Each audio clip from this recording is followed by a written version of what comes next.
gonna cast Mind Twist. Damn. Do I dump one more mana into it in case you have... Sucks. 4. This sucks so much. Dump more mana into it, Anthony. Oh my god. Hellbent. Nice. Yes. This card is done. Dunzo. Out of this cube. Sego.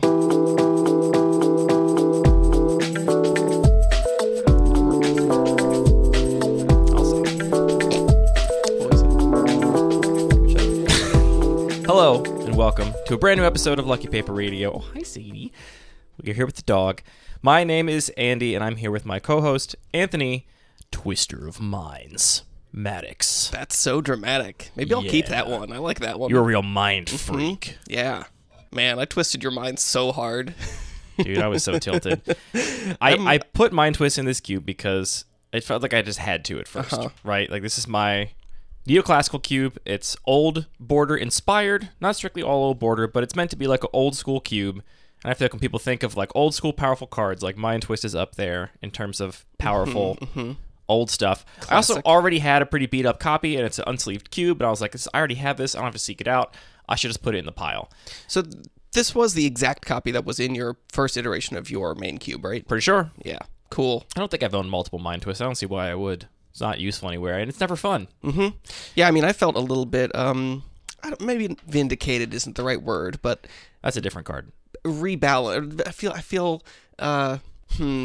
So anyway, with this particular Mind Twist, that definitely happened to me in your early version of your cube, and maybe it didn't really brought balance to the universe, didn't really sell me on the idea of cube. When I bet it was Daryl that just Mind Twisted me on turn 2 with a bunch of fast mana or something, and it wasn't fun. So I feel like now I've had that experience. I got to do it back to you, and now I'm okay with you cutting it. I knew I was going to cut Mind Twist from this cube because it's not fun. I knew it wasn't going to last, but I was like, it was kind of fun. But I was like, let's play it a couple times, and then on stream we had 2 really good games with our decks. I think our games are really interesting, a lot of back and forth, really compelling. And then in the third game, you just Mind Twisted away my Vindicate, Flame Tongue Kavu, and Parallax Wave, and it was like, well, I was going to wreck you with those cards, and now I have no hand, and so the game is over, which is very sad. Made me feel a lot safer. I'm glad you felt safer with me not having any cards in hand. We got a lot of positive feedback on our episode with James from a couple weeks ago where we talked about the regular cube and just kind of went through some changes you have planned and tried to find some cuts to maybe talk through what that environment was all about. That's what we do mostly with cubes, right? Just get in the weeds and try and improve them, make them better suit our goals.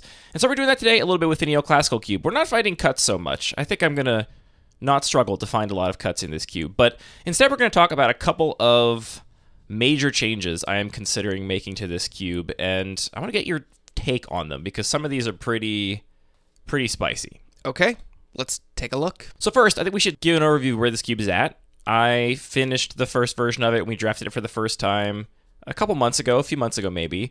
I think I've drafted it 4 or 5 times since then, so it's been play tested a little bit. It is a larger than 360 card cube, so not every card gets tested every time. There's a little more variance from draft to draft, so that has to be taken into consideration. And so far, I think the cube has met my goals. It has been fun. People have enjoyed playing it. It definitely feels like old school Magic. I think you said something like it just felt so much simpler after the first time you played it because the cards are just simpler. The boards are more simple. There's not all these different types of tokens.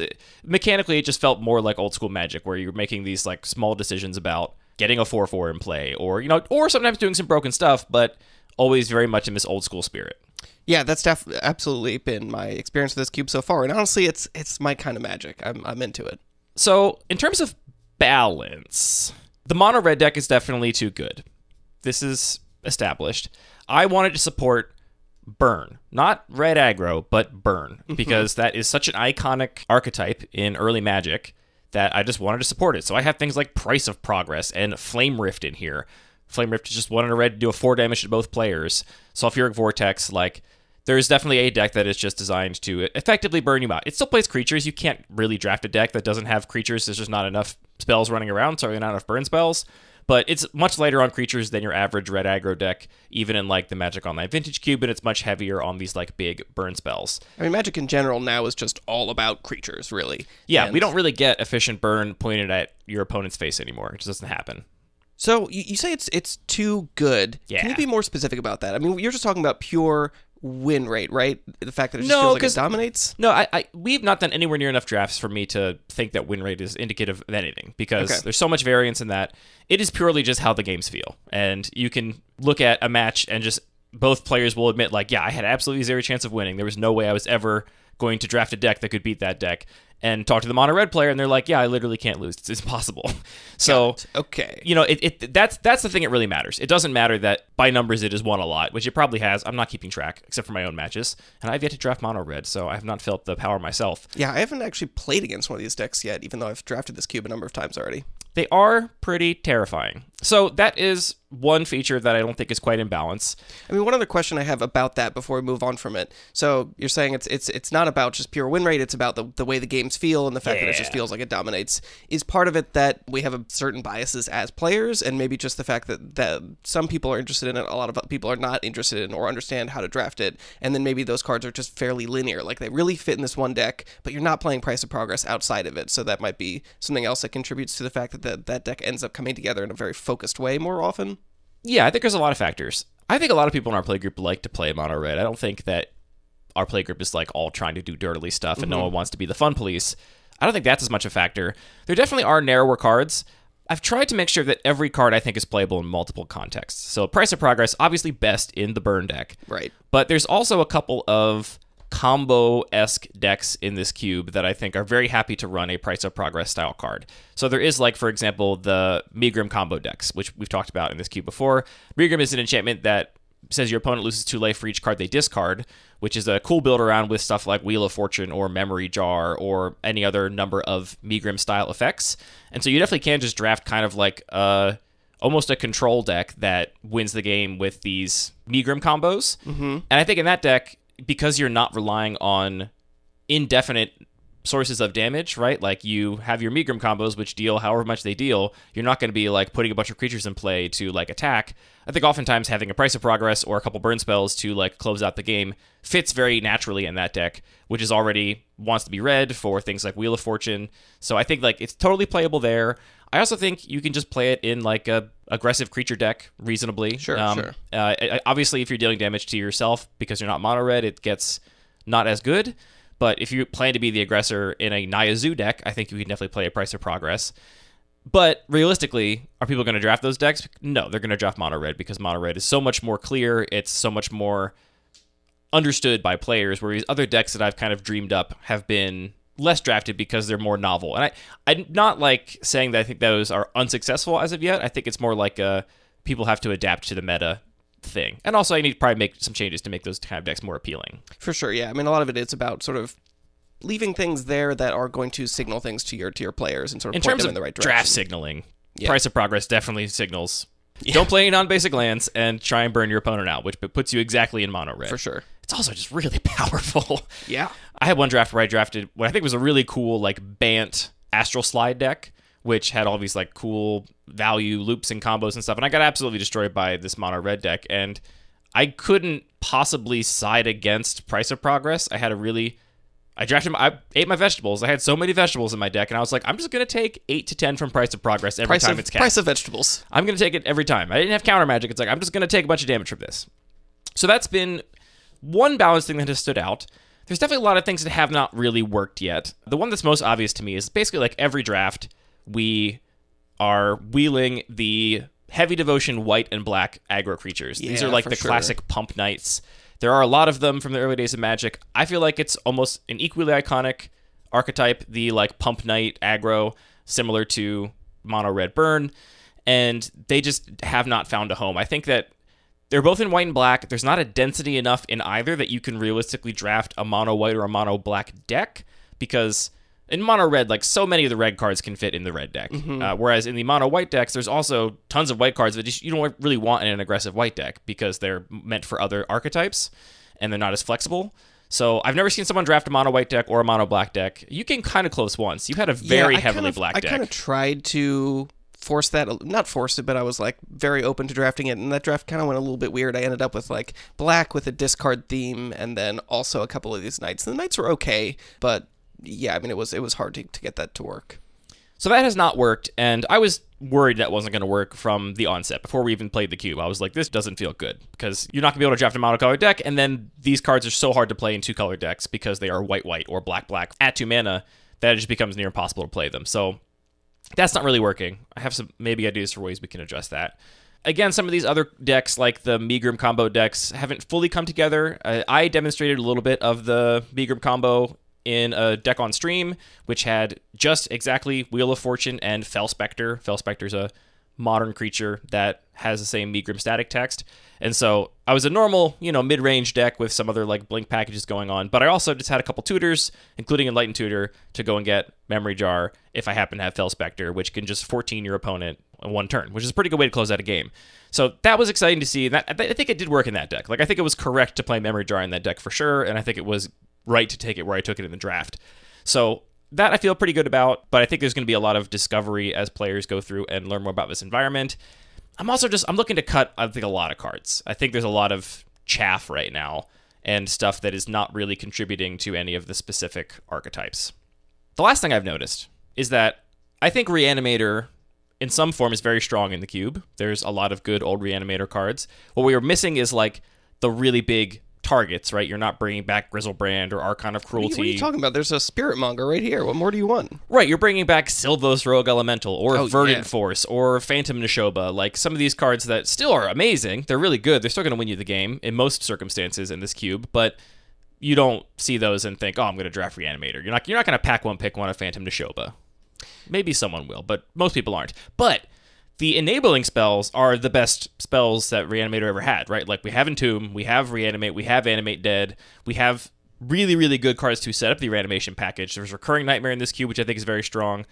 And I think right now, there are enough really strong Reanimator signals that in almost every draft, we've had 3 to 4 players that are trying to do some form of reanimation or graveyard value.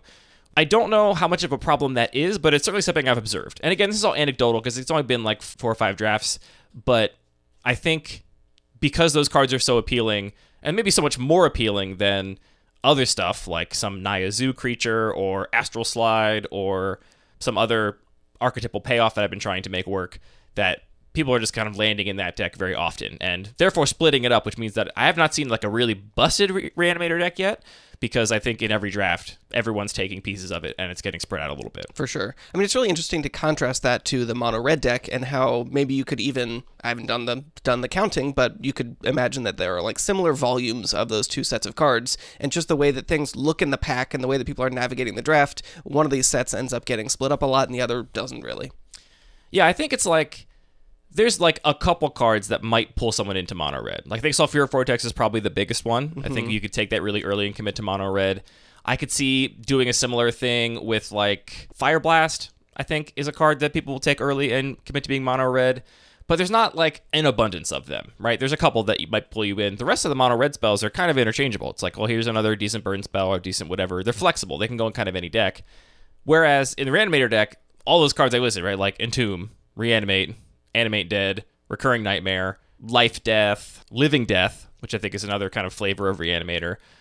All of these cards, I think, are big, bright signals that Reanimator is open, for lack of a better word, and they pull people in. I think it has more of those like standout cards that just make people decide to draft the deck, whereas mono red is, you're not likely to have 4 players that each saw a card that was so good and exactly mono red that they decided they were going to draft it, you know? Right. I mean, maybe this is a mistake, but I know as a player, I'm also pretty willing to play all of these in a deck that isn't quite as dedicated. You know, if I'm just playing like a mid-rangey deck that has a fair amount of creatures with ETBs, I'm going to be happy to play a Recurring Nightmare. Oh, for sure. If I have, a couple, I'm already excited to play Twisted Abomination and be able to fetch dual lands with it and things like that as the base of my mana fixing for my whatever kind of deck. And so once I have a couple of those, an Animate Dead actually just seems like a fine card that I can usually assume is going to do something in a game. Animate Dead for value is totally reasonable. You can also take your opponent's creatures, so you just play removal and Animate Dead, and it usually pays you off for the 2 mana you invest into it.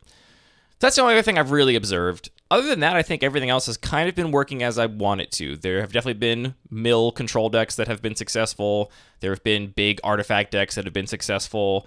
A couple welder decks. I think welder's a little harder to get into, and I do want to maybe include 1 or 2 more pieces for that deck to call people into it. Weirdly, In multiple drafts, I have like wheeled a like late pack 3 Tinker. And admittedly, Tinker is the kind of card that is a build around. So it's possible that you get to pack 3 and you're a blue deck and you just still can't play Tinker. But there's always an artifact drafter and they're just not taking Tinker. And I don't like, that's a card that I would expect some people would be groaning about. And I don't think I've seen it cast and do the thing yet. So that's on the bingo card to have that card actually do what it's supposed to do. So I'm planning a lot of changes here.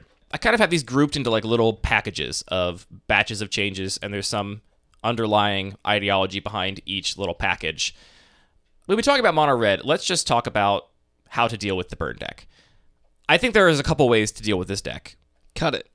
Cut it is one of them, right? Just make the deck worse, which I don't want to do. I'm going to have that be the last resort if I really can't fix this problem otherwise, because I do want the burn deck to be a thing. It feels appropriate for old school Magic. I want people to be able to draft burn. I think it's cool. And it also is a thing that you don't do in Modern Magic. There aren't burn decks in Modern Magic because, as we said, it's just not a thing that they do anymore. Magic's all about creatures now. So I don't want to cut the burn deck. What I could do is make it less of a burn deck to make it more interactive, so things like creature removal and blockers matter more against it, but that, again, makes it less of a burn deck. Normally, my approach to this, right, if I was designing the Bun Magic Cube or something, would be to try and make this deck less narrow, less linear, make more of the pieces appealing to other decks, and just kind of like even it out a little bit, right? But I'm not going to do that because that's the approach I've taken to the Bun Magic Cube. I've designed tons of cubes like that. I know what that leads to, and I want to try something else. So I'm thinking, Anthony, of actually just running anti-burn hate cards, essentially. A decent amount of life gain. I think like one-shot life gain is actually not that good against creature aggro decks, right? If you're spending a card and a resource to gain 5 life, instead of putting a blocker in play to potentially gain you indefinite amounts of life, you might delay your dying a little bit, but it's probably not going to delay it enough that you can actually make a meaningful turnaround. Like, we don't see a lot of those cards see play in competitive environments for that reason. I think they are actually good against burn, though. Because you're actually trading a card for a card in a sense. Right, and like gaining 5 life, most burn decks are going to need 2 or 3 cards to deal that extra 5 damage to you. You do have to also deal with their, sulfuric vortexes and stuff, but that's a good point. But those cards are few and far between. It's mostly like burn spells, and the deck is relying on, hey, in the top 10 or 11 cards of my deck, they'll be around 20 damage, right? Like, that's kind of how the deck functions, and it tries to just burn you out. And when you make the deal 25 or 30 or 35, all of a sudden their deck just takes way longer, and you have way more time to set up and get your deck running. So in terms of limitations for this cube is singleton, with the exception of 20 copies of Ash Barrens, which is there to support a cycling deck, and because I really like Ash Barrens as a mid-power level mana-fixing card that also helps with graveyard strategies, it also helps with Delve. It does a lot of things fetch lands do, but at a lot lower power level, so I think it's reasonable to have 20 of them. It also doesn't contribute to 3-color decks. It's actually hard to play Ash Barrens as fixing in a 3 or 4-color deck. It's in the same way it's hard to play Prismatic Vista, because you don't really want to include basics of your splash color. So I've really enjoyed the 20 copies of Ash Barrens in the mana fixing slot. Besides that, I have no hard limitations, though I am, again, making this cube mostly old border. The new border cards I'm including, this is going to be frustrating to many listeners who might want to suggest cards. I don't have strong criteria for what I am willing to include or not willing to include. It kind of comes down to my gut. Does it feel like it's appropriate here? If a card has really radical modern mechanics, it's definitely right out. So like no Planeswalkers, no Venture into the Dungeon, no double face cards, like all that stuff you could just immediately rule out because it is much too radical and new. What about Mutate? No Mutate, none of that stuff. No references to Planeswalkers, ideally, either. I don't like, for example, there's a 2-mana version of Megrim that's just called like Liliana's Caress, I think. And I just don't, Liliana, it doesn't feel right to have a Liliana reference in like a key card in this cube. So there are Planeswalkers that were referenced in, not, the Planeswalker mechanic, but Urza and Karn were referenced in old school Magic. Yeah, but they, you get it. Look, you get it. Okay. I think you understand where I'm coming from. My point is, it is all a like gut thing. So I can't necessarily explain the exact limitations of whether or not I will be willing to run a card, but it's got to feel old school enough. Anyway, here are the cards I'm considering for this like anti-burn package. The first is Aven Riftwatcher, which is a card from Time Spiral Block. A lot of cards from Time Spiral Block end up in this cube because a lot of them are callbacks to old cards. Yeah. They feel old border even though they're actually new border. This one's got Vanishing and gains you life when it comes into play and leaves play. So it just is a good life gain thing, and there is a Astral Slide / like Flicker deck in this cube that could really abuse the Vanishing by resetting the counters and flickering it a bunch of times to gain a bunch of life. So that's in here. I'm considering Prismatic Strands, which is a card that just gives you protection from a color until end of turn and has flashback for tapping some creatures. That one might be a little bit too much of a nightmare in mid-range mirrors. It's like the most blowoutiest combat trick imaginable in like big boards, but I also don't like big boards, so maybe I can get away from that. I'm definitely going to have Renewed Faith. That's an easy one. That's just a cycling card that gains life. Spike Feeder is also, I think, kind of an easy include along with Bottle Gnomes. These are other just like flexible cards that are decent at gaining life. There's two spicier ones here. Zurin Orb, the 0-mana artifact, sacrifice a land to gain 2 life. I like that this can be played in any deck. You don't have to be a certain color. You just get to play Zurin Orb if you want.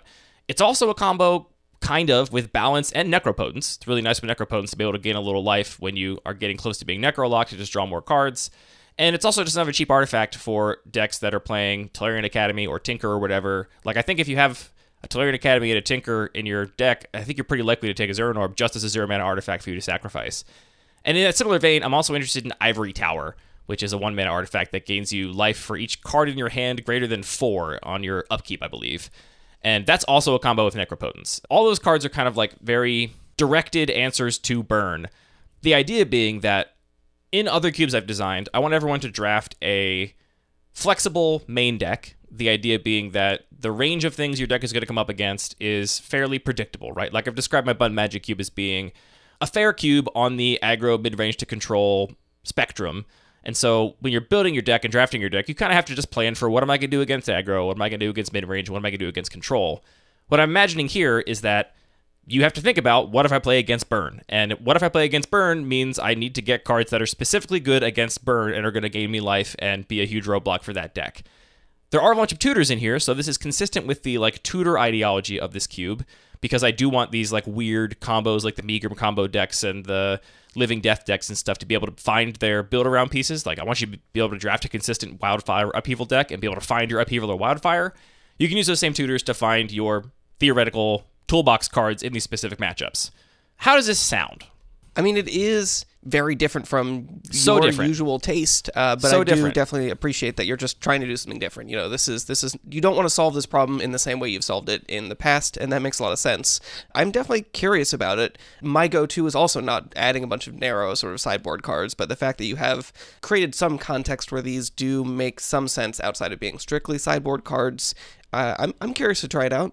I am considering 1 or 2 cards that are much more narrow sideboard cards. For example, I'm thinking about a card like Chill, which just says you don't get to do red spells anymore. No more red stuff for you. And there's a couple other spells like Warmth. There's other like very obvious sideboard cards that are just meant to like basically answer the burn matchup.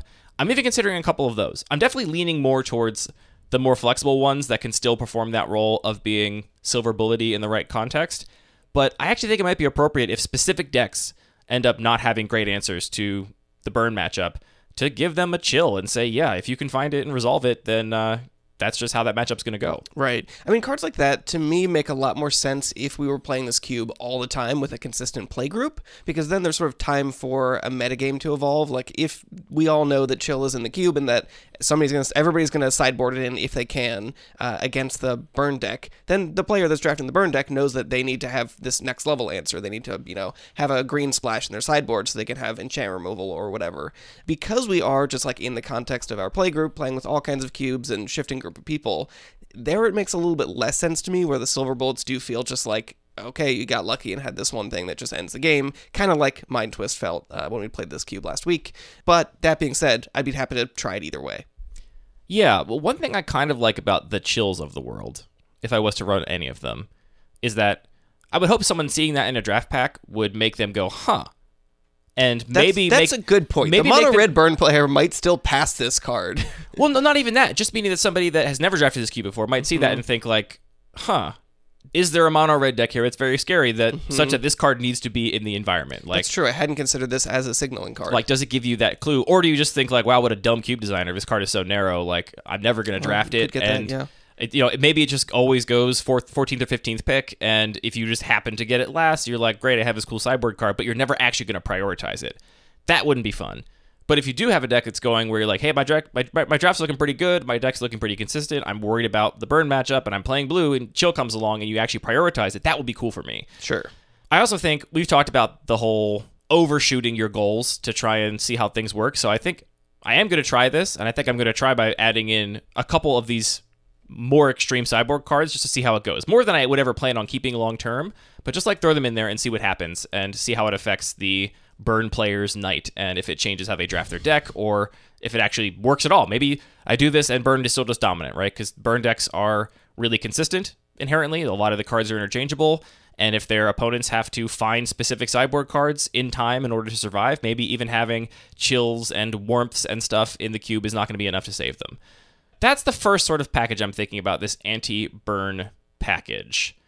I'm excited to embrace a design philosophy that I normally don't like, which is like, let's just bring in more narrow cards. And one thing we talked about before is that I think the way we like to design cubes is where the games are about these abstract heuristics, right?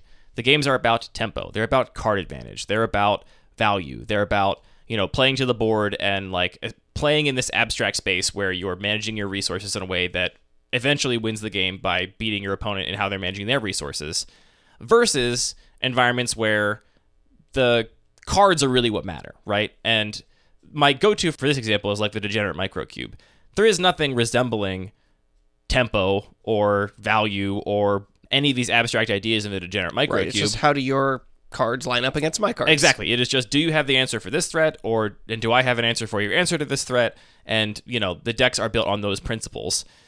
I think what I'm imagining this environment could end up being is much closer to that end of the spectrum, where you don't necessarily just have a aggro deck or a mid-range deck. You have a deck that specifically has an answer against the mill control decks, specifically has an answer against the burn decks, specifically has an answer against the Astral Slide cycling combo decks, or the, even adding in like more narrow grave hate, like stuff like Tormod's Crypt, which for all the same reasons that Zurin Orb is a card that can play in any deck, like Tormod's Crypt you can play in any deck, and maybe that's a kind of card that makes Reanimator decks, as prevalent as they are, less overpowered. And maybe your answer, if you are like a generic mid-range value deck that otherwise can't really beat a Reanimated huge threat, is instead of adjusting your overall strategy to accommodate that, you just have to play some of these narrow sideboard cards that make your deck have an answer there. Yeah, I feel like these games are also much slower than especially the Bun Magic Cube, which definitely lends itself to having more of that feel of how my threats line up against your answers and vice versa is really important. So, I know you have Morphling in your deck, and I either have to figure out a way to beat you before you get it or understand how I'm going to deal with that. And that does sort of lead you to, use your removal spells in a different way when you have to deal with certain threats. Which, again, that feels much more, not that I've actually experienced old school Magic, to be honest, but it does feel different from modern Magic. It feels very different, which is part of what I'm going for here. Yeah. So I'm going to overshoot that. I'm going to put in some chills and see how it plays out. Are there actually multiple functional cards that are similar to chill? You're saying chills plural? There are. Let me find some more I have in the... So there's also cards like Aegis of Honor and Rune of Protection Red and Warmth, and Sphere of Law is a really good answer for the burn decks. Just reduces all damage dealt by red sources by 2. So good luck. Oh, that's pretty good. Good luck dealing damage anymore. There are definitely like really powerful cards that just kind of say, if you stick this, your opponent's going to have a really hard time. And I'll say the one through line between a lot of these narrow cards, a lot of them are enchantments. That was, I think, part of what the deal was with old school Magic, is like you would just change the rules of the game, the rules of engagement, such that the entire world was altered. That was like the flavor of enchantments, which I feel like nowadays that flavor of enchantments isn't really there anymore. It's certainly not as strongly, but so many of the enchantments in old school Magic just like modified the overall experience for everybody in this way that made certain colors much more favored against others, which means that, well, first of all, I think it means that you have to prioritize artifact and enchantment removal more highly than you would in something like the Bun Magic Cube or the regular cube. And it also means that you can kind of treat any artifact and enchantment removal as like your catch-all bucket for answers to hate cards against me. Because, the decks that are going to run Tormod's Crypt, that's an artifact. And all these cards we talked about that host the red deck are all enchantments. There's a lot of these cards that fit in that space, such that having that removal, I think, will give you outs in those spaces, even when you have your hate card played against you. Right. A related thing. I have been predictably, as I anticipated, very frustrated at all of the destroy target non-black creature removal spells that are prevalent in old border Magic. This was how the earliest removal was designed, because flavorfully, Terror, which I believe is the removal spell, all this comes from. Yep. The flavor of Terror, which is printed in Alpha, is that you have scared a creature to death. Yeah, you can't scare a scary creature to death. Can't scare a robot to death. Exactly. Terror says destroy target non-artifact, non-black creature because you obviously can't scare a scary thing or a robot. So because of that weird flavor, Black has had limitations on its removal for years and years and years until honestly pretty recently where we kind of stopped seeing those limitations, right? Now we get things like Cut Down, which care about power and toughness. We've gotten things like Disfigure in recent years. But really, if you go back to the old days, like Smother was one of the first removal spells printed. I've been talking to some people that have played more old school Magic than I have. And apparently Smother was a big deal when it was printed because there was no black removal that could answer Wild Mongrel. Because you could just discard a card and make it black. And every single removal spell that was even remotely playable said non-black creature. And so Smother, being 2 mana to destroy target creature mana value 3 or less, was like the first thing that could realistically answer a Wild Mongrel, which Incredible. made a big difference to the like metagame in early days of Magic. So it's awesome to imagine the color shifting effects actually mattering, which they just do not in modern Magic. And that even came up in a game we played on stream where I changed the color of my Spirit Monger to matter. yeah, I knew I was going to be frustrated by this because I've been frustrated by this in my Bun Magic Cube, which has never run Terror. Maybe it did back in the early days, but it has run Doomblade and Go for the Throat and Ultimate Price and all these other like cards that are essentially spiritual successors to Terror, built on this fundamental idea that black removal spells always have to have one thing they can't kill, which is so annoying for me because I don't like in my Bun Magic Cube design ethos to have cards like that just because your opponent happens to be playing black, your removal spell is way worse, right? I want my removal to function when I want it to function. And so I've been so much happier with Disfigures and Lightning Bolts and Cut Downs because at least the size of the creature is associated with the progress of the game, right? You'll be able to kill anything someone plays on turn 1 with a Cut Down. It doesn't matter what color it is. Meanwhile, with a Doomblade, you just can't kill some things, and those things are kind of a coin flip. It's like, did your opponent happen to be drafting black? It doesn't matter what stage of the game you're at. It doesn't matter how big the threat is. All that matters is just that it happens to be black. I knew this was going to drive me crazy, and it has. It's been driving me crazy. It's been driving me crazy in my own decks. I've seen other people be like, I lost the whole game because my opponent had a black threat, and I'm like, It's especially frustrating when you don't think about it and you're like, oh, I'll just use this removal spell now, and then you realize, oh, I actually should have thought about, using the one that cannot target black spells now so that I can have more flexibility later. Or you just like plan ahead 3 turns. You're like, okay, I know that they're going to get this thing off suspend. Let me save my removal spell off that. I don't know if there's actually any suspend here, but that's the obvious way to say you're planning for something, and then you realize, oh shit, I didn't actually read my card, and that's frustrating. It's like an endless source of feel-bads, and much like, just cutting the burn deck because it's linear and parasitic, my inclination, naturally, is to say, like, get these out of here. Let's just replace them with modern removal spells that do the same thing but don't have these limitations. But, much like the burn deck, I think there is something about these cards that are iconic to the early days of Magic. And a lot of the iconic threats, which I do intend to continue to play, like Spirit Monger, like Wild Mongrel, care about their color because of this exact reason. And from talking to other people that have played a bunch of old school Magic, black threats were genuinely rated higher than non-black counterparts because of this exact limitation. The fact that good removal spells, efficient removal spells could not target them. That was part of the rules of engagement, the part of the meta of early days of Magic, which I think now, like a modern player would never think of, right? You'd just be like, oh, here's 2/2 drops. This one's better than that one. And you'd be looking at the power and toughness in the rules text and, whatever. You would not think, oh, well, because this one's black, that gives it a huge edge. Right.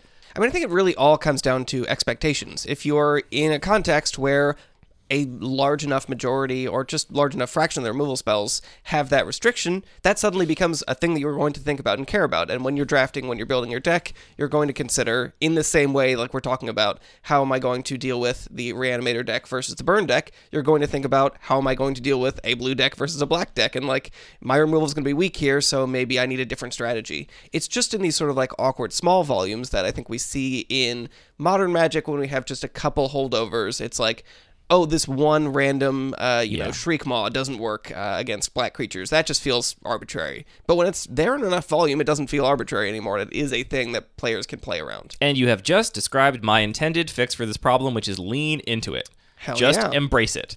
So I selected the cards for the first version of the Cube, including a lot of these cards, just because that's all I had, right? Like, I had to include Necrotal, I had to include Bone Shredder, like these cards that are the kinds of cards I want to be playing with that happen to have this restriction. But I did actively avoid ones that I didn't feel like I needed that had this color restriction. Much like the burn deck, I think I just need to lean into this thing that normally I would not like and just embrace more color-limited removal. So I'm going to be adding Strafe, which is a red removal spell that can deal 3 damage to any non-red creature. I'm going to be adding its Time Spiral, color-shifted Peer in Sunlance, which is the same for white creatures. I am going to be adding modern color-limited removal spells like Celestial Purge, Deathmark, and Rending Volley, all of which are modern design cards that still have this color restriction.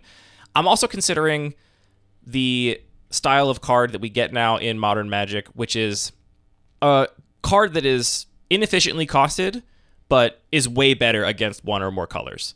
And I think in practice, these will still basically be sideboard cards because they're going to be so inefficient if you're not targeting a creature of that color that you're just not going to want that card in your deck. But this is stuff like Out of the Way, Rave Enfeeblement, Spectre Shriek, Whack, Burning Hands. And these are going to be in all the colors, right? It's not that like only black is going to have these limitations. It's that there's going to be a lot of cards throughout the cube that care about the color of the things you're targeting, which it does make sense as to why that was something that existed in early Magic. It's very flavorful, right? Like, and for example, like a lot of the white cards are the ones that can deal with black things, right? All the white removal spells can deal with black creatures, and a lot of them are even better at dealing with black creatures than any other color could possibly deal with, because this like tension between white and black was like a key dichotomy in the early days of Magic. And so of course you're just gonna make those cards better against those other cards because they were thinking about it in that flavorful sense instead of like a drafting. I mean, limited wasn't even a thing. So the idea that you would like draft a deck and be punished because your opponent happens to be playing black, like that wasn't even on the table. You would still just get punished by your opponent sits down with a deck of a certain color. But at least then, if there's a meta where you know that these are the suite of threats I have to be able to answer, you can go choose removal spells that deal with those threats, as opposed to just getting punished randomly by whoever you happen to be lined up against in a draft. So once again, I'm just going against my natural intuition, what I would normally do, and I'm just going to jam a bunch of these in here with the goal that color changing matters more. I want Wild Mongrel to be not just strictly worse than Noose Constrictor, and also sending the signal, right? You're going to see way more cards now in a draft that care about color restrictions, and just showing people that you should pay attention to the rider on cards like Terror now. Like, that's not just a weird artifact of old Magic that's just a holdover. That is part of the ethos of this environment, is that it's going to have to care about color, because there's no other way for me to solve this problem, I think, other than cutting all these removal spells, and that it's just getting further and further from the old school origins that I'm trying to pursue. It is really funny how Magic has changed, and these color matters things feel so weird today. When, like, if you were sitting down to design Magic and you're thinking about, okay, what are the cards we can design? What are the parts of the card we can interact with? Color was just a big part of it. Like, obviously, right. Like, I want this I want mechanics that interact with the color of things. As opposed to it just being this invisible layer of the color pie, which we intellectually know about, and if you play the game a whole bunch, you start to get an intuitive sense of. But a new player sitting down, looking at their first pile of cards, is not going to understand the color pie. What they will understand is this card kills white creatures. Mm-hmm. Great. Yeah. So it's like, yeah, it is a much more literal interpretation of using the color pie. What do you think of this approach? Do you think these cards are going to just mean more of those awful feel-bad moments, or do you actually think I'm going to be able to change the expectations of drafters by putting more of these in? I could see it going either way. I think similarly, it makes sense to push this hard, and I would not be surprised to see you pull back on some of those, but I'm curious to see how it goes. I'll tell you what, Sunlance and Strafe are definitely staying in because they're just one-mana removal spells. They're just great. I'm really excited about those cards, actually. I'd forgotten about Strafe, and I'm excited to get that one jammed in there.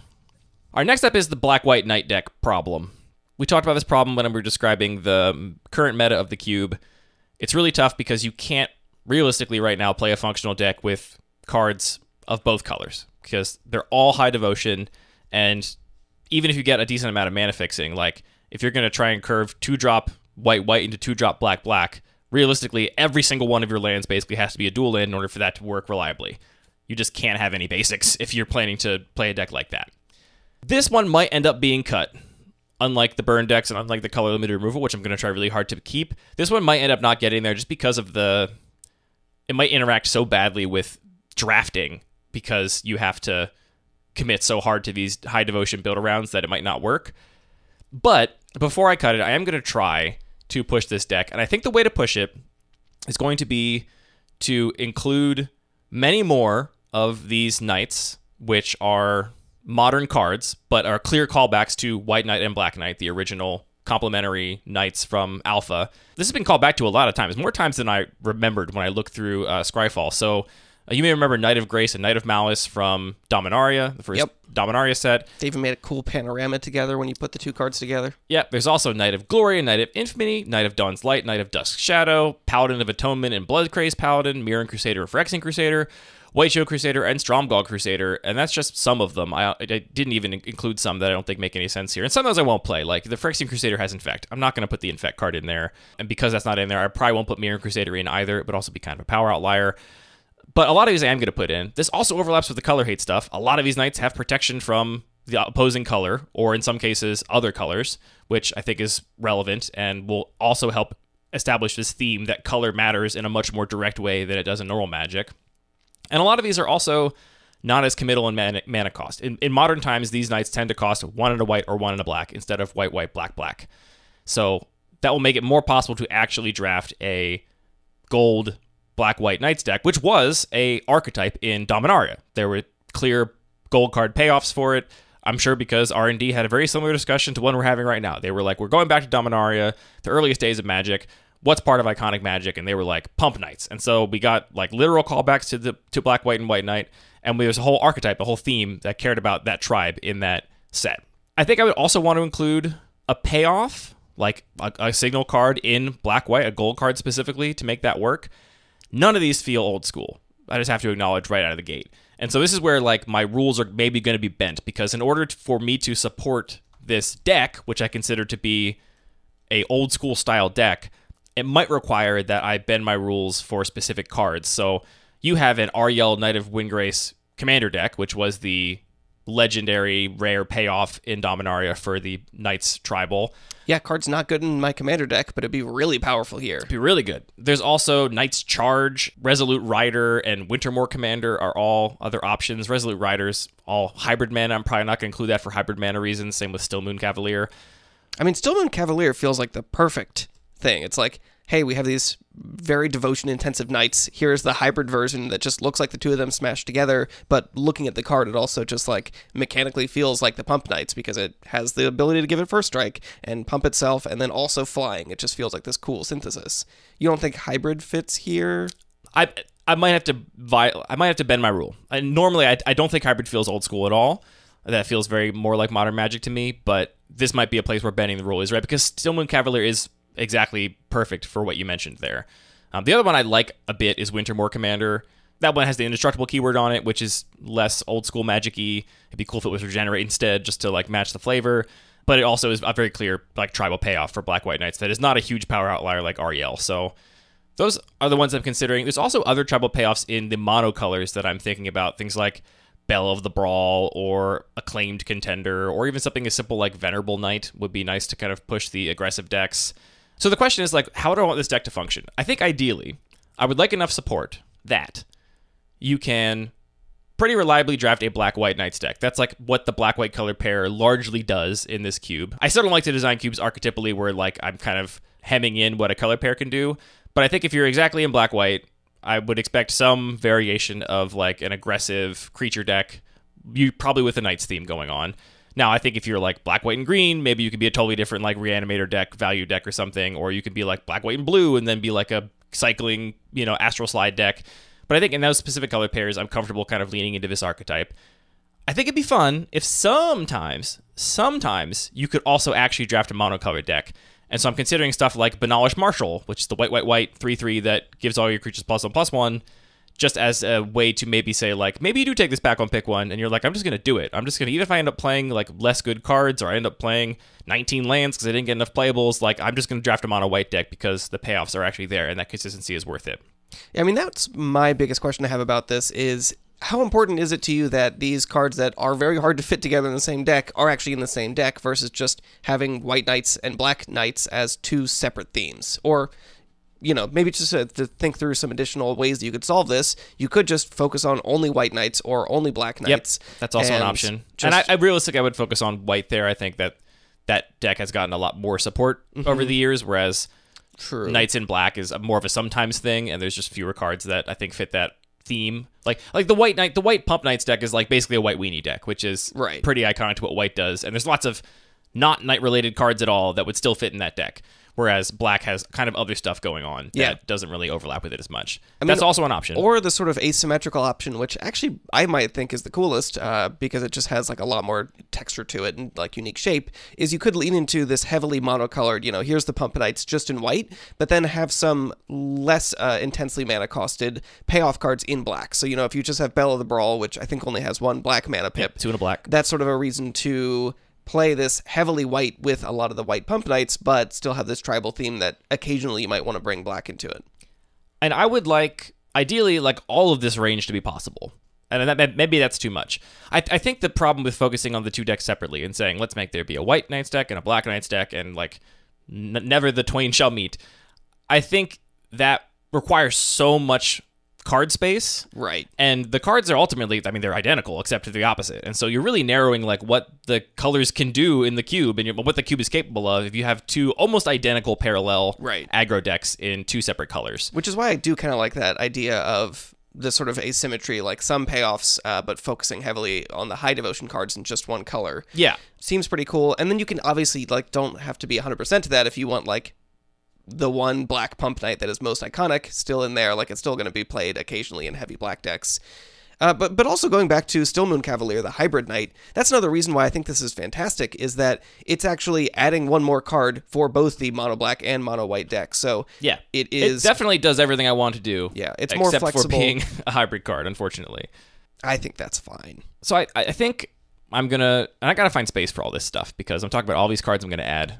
Cuts have to be found somewhere, and I will try and find them. Oh, it looks like you got a lot of space in this box to me. There's definitely space in the box. I do want to make the cube a little smaller, just so it's a little more consistent. It's at 453 cards right now, which is just arbitrary. I've just been jamming cards in there as I come across them and want to play them. But I like to make it a little smaller to get more of a sense of these packages. So I think I'm going to try adding, again, a big pile of cards for this deck. I think the mostly one color with splashes in the other color outcome is going to be one that I'm excited to have happen more often than not. That's where a card like Ariel will really get you to do that, right? Yes. The question is, if you see a Wintermoor Commander or the Bell of the Brawl, are you really going to take that over a reasonably playable white aggro card and prioritize being able to cast it? I'm not sure. You definitely will for Ariel. You'll be yes, that is a bomb. I need to take that card. I already have a bunch of knights in my pool. That's just a card that will win me the game if I get to resolve it and stick it. Maybe the problem with Ariel is I'm taking that if I have no other knights and I don't care about drafting other knights for it. Yep, that is a problem with that. You'll take that as just a random 4/4 that random Abzan mid-range card. Yeah, that's a real consideration there. So maybe it's more like Wintermoor Commander, which I think is a really good payoff, but you're not just jamming in any deck. I gotta think about it some more. Nice Charge is also really cool, but very swingy. I don't know. I gotta play with this. None of these really sing to me. The other question about this deck is, do I try and provide mana fixing that is specifically designed to maybe allow you to play these cards in parallel? The thing that came to mind to me at first was Fetid Heath, right? That's the filter land that if you put in a white or a black, you can get out white, white, or black, black. It says, do exactly this. Solve this problem in a very literal way. Precisely. So if that's one of your 2 lands in your opening hand, doesn't matter what your other one is, could be a swamp, could be a plains, you can curve your 2-drop knights. You can cast any 2-drop knight on turn 2. I think putting exactly that card in is fine. That's not going to be enough, obviously, to fix this problem, right? One Fetid Heath in the entire cube, which you might not even draft, which then wind up in your deck, which you then have to draw, is not going to solve the problem. A couple other things that I think might work. So Secluded Courtyard and Unclaimed Territory are lands that tap for a colorless or a mana of any color to cast a spell of a specific creature type, which you can name Knight, and then you have just another dual land. And I think the fact that it cares about creature types might key you into the fact that it's a little more for a Knight tribal or a creature. It's obviously for a creature-heavy deck. These cards are not good just random mana fixing because you don't want a colorless land for casting all of your instants and sorceries and all of your non-typed creature spells. But here it might be a clue that there is a tribal deck. You might see that in a pack and think, there's a tribal deck here somewhere. What is it? And then you'll figure that out, that it's a Knight deck as you go. Maybe even something like Urborg, Tomb of Yawgmoth? Maybe? Interesting. I could put in the Cormus Bell combo with Urborg. Cormus Bell? Look that one up. Cormus Bell, what, turns all swamps into 1/1s? Yeah. Nice. And then you can try and kill them. Don't you love how I remember what Cormus Bell does? Cormus Bell, Urborg, Tomb of Yawgmoth opposition combo. Here we go. Ooh, sweet.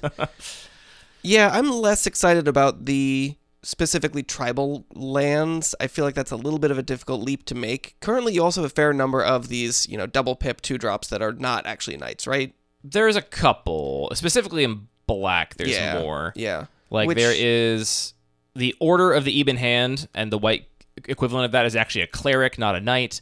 I have an Intuko Shade in black right now, right. which That's is neither. Of. And then I also have Withered Wretch, which is in there as a grave hate card, but is not a knight, and it's not really meant for that deck either. It's kind of a different card. Right. So I would definitely, I think if you added those, be looking more skeptically about some of those other cards that look like they fit in that same deck, but then don't. I actually think Urborg is pretty interesting, especially because you mentioned something like Withered Wretch, where it's not just about casting a thing on turn 2 that is, aggressively costed, but also having mana sinks for a specific color, which a lot of the Pump Knights care about.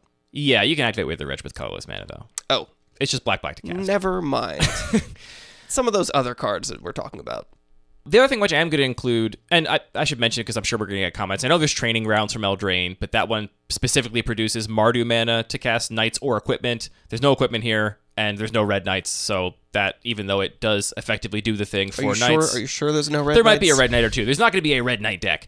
So even though it kind of does the thing, it also has a bunch of stuff that is pointing the wrong direction, so that's not an option. I'm also going to include, I think, Knight of the White Orchid, because it does go get a Plains, which can be a non-basic Plains, which then allows you to maybe splash your Black Knight in your otherwise white Knight deck. This one, I'm not sure how this package is going to go. I don't know how narrow these cards end up being. How often are you just going to play one of these random Knights in another deck? And how often do I want you to, right? Is it... If they're just too good on their own, which Knight of Grace and Knight of Malice are both just really good cards, if you just end up jamming that in other decks and the Knight player can't even get them, that's a bummer. But also, if the Knight player always gets them, that's also a bummer. Then there's a much more on-rails deck, which I don't really want to be as much of a thing. So, we'll see. I didn't look at these cards and think, oh wow, these have a lot of other overlap with other themes I'm working on, which is actually what is true of some of the burn spells, and it is true of a lot of the sideboard cards we talked about. They do actually do stuff with other cards in the cube.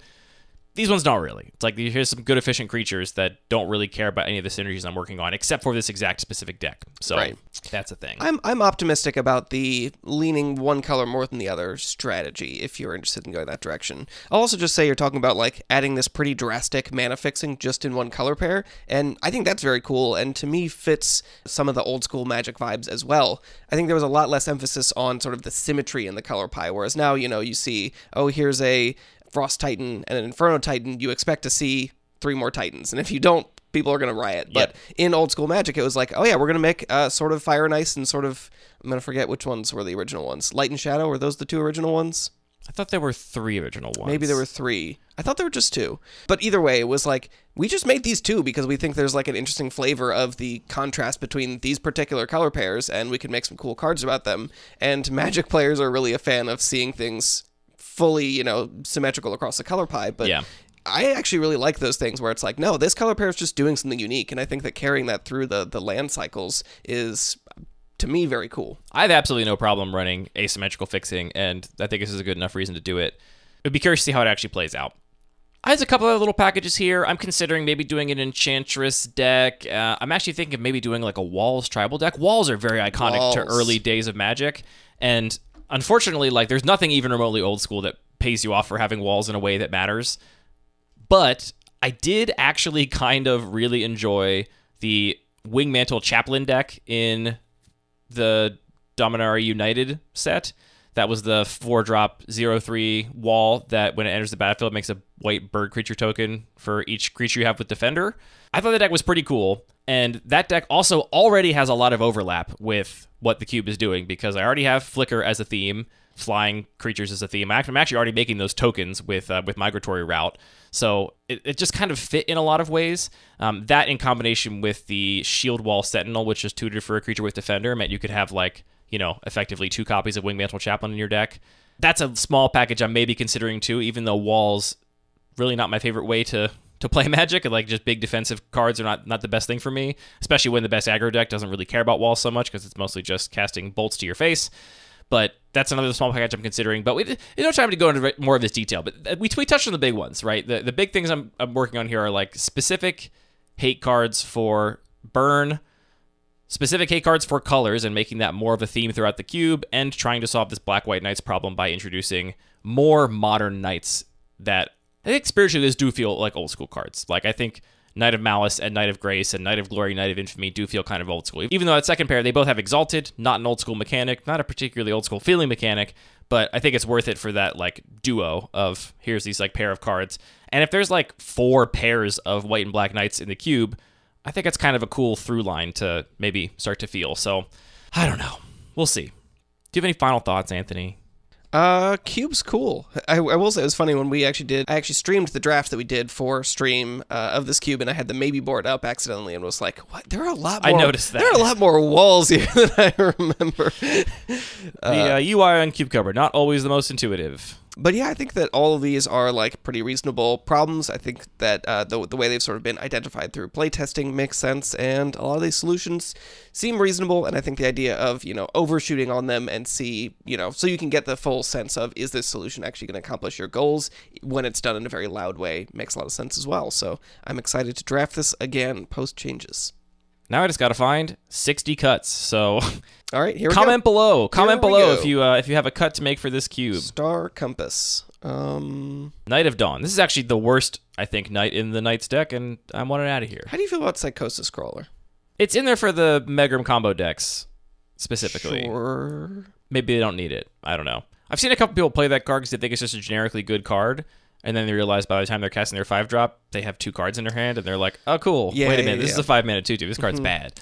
For some reason, just the like flavor of it is confusing to me. Like, it looks like it's going to be a living weapon, I guess, and then it's like, oh, this just does stuff, and it looks like a blue card because it cares about drawing cards. I don't know.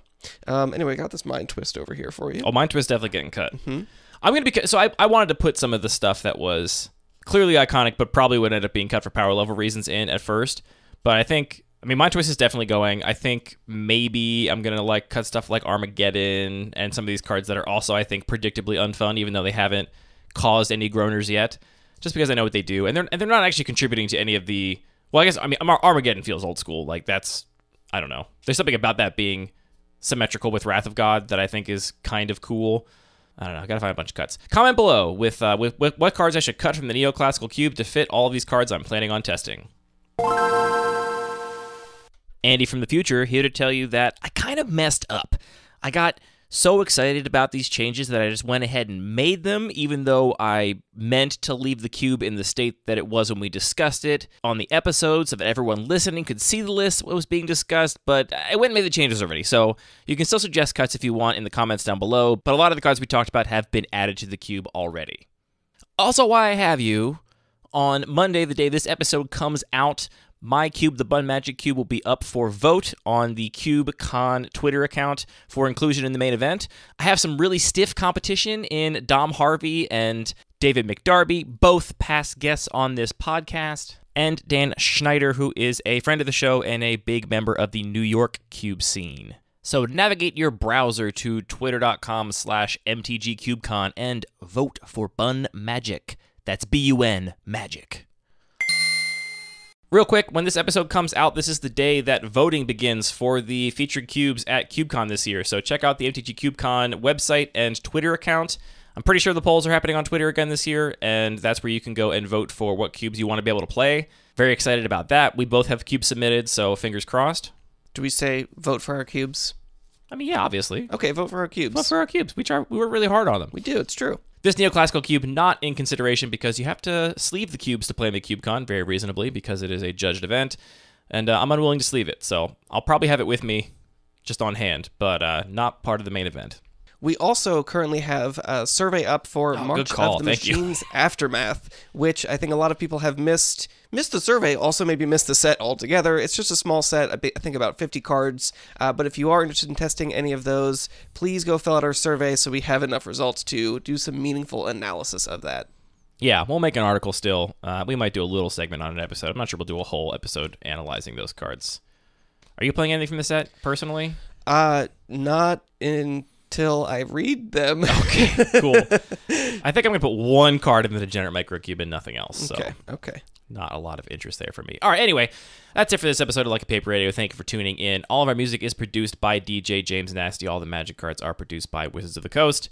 This show is produced by Anthony and I thinking really hard about Magic cards and then speaking into microphones about it. Thanks, Anthony. Thank you.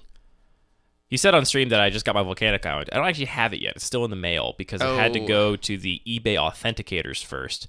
And I like the idea of the eBay authenticators authenticating a absolutely trashed Volcanic Island. I mean, I'm sure they must do a ton of that, right? I mean, it's more trash than almost any other version that's sold on eBay in the last 120 days. It's just very funny to me. Why does it have to go to the authenticators? eBay requires this now. Really? For cards that sell over a certain dollar value, they are authenticating all of them. I'm sure because they had a lot of people report that cards were fake, and a lot of the sellers say, no, they're not, and then eBay be stuck in the middle, and they were really mad about it. So they, in the past year, have introduced this, not just for Magic cards, for a lot of collectibles and stuff. Interesting. They also do this for, high-end watches. If over a certain dollar value, they, verify the authenticity of the watch. So you didn't get that good a deal on it, was what you're saying. What do you mean? You were still above the threshold. Yeah. I mean, let's be clear. I was above the threshold. It was 3 digits cheaper than any of the cheapest Volcanic Islands on TCG Player. So I'm happy with the price I paid. It'll be fine. I'm looking forward to Riffle shuffling it. Now that is the thing that if the authenticator knew would be very funny. I mean, if you look at it, it's not going to get any worse.